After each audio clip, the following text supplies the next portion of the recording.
It is a case described as simply shocking by the police, the biggest case of serial sex abuse ever investigated. Tonight, a gang of 5 men from Derby has been convicted of systematically grooming and sexually abusing teenage girls.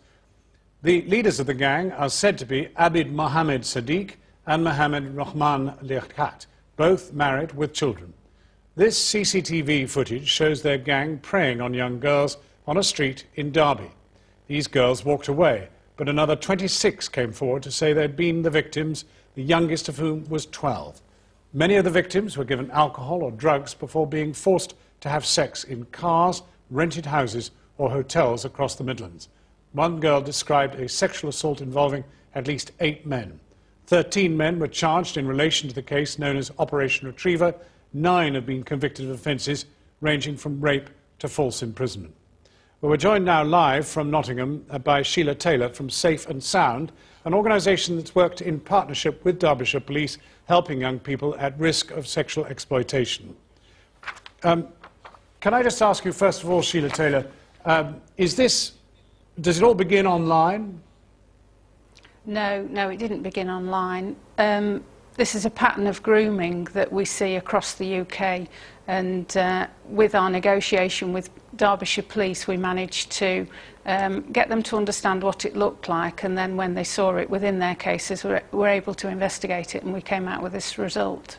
Well, now these convictions have been secured and we're kind of limited by law by quite how much we can say beyond that, but I mean, is this it, or if we just stick for a moment to Derby, is there more of a problem out there than has yet been cracked?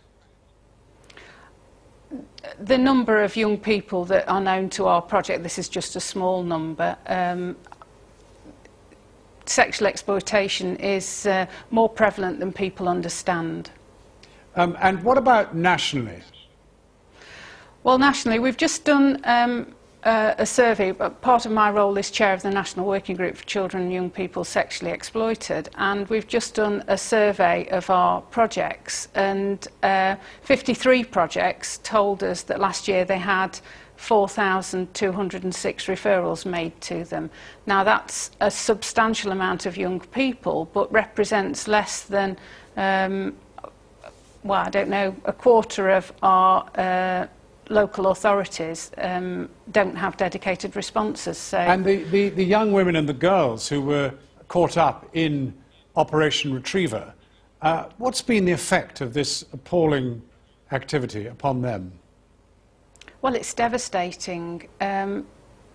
Any rape or sexual abuse of any description, any sexual assault is devastating to an individual, but when it's this form of sexual exploitation, it takes a long time for children to recover. They need full therapeutic intervention and full care around them.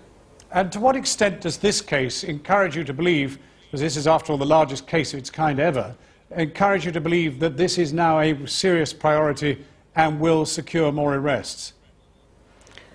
Well, I think just by having this investigation and this prosecution means that people can learn from it and can look at it in their areas and see if they've got it. For me, there is all of that hidden agenda, women who abuse young men, young women, men who abuse other men. There's a whole raft of sexual exploitation that we're not seeing, as we've seen in the recent spate of court cases. Sheila Taylor, thank you very much indeed for joining us.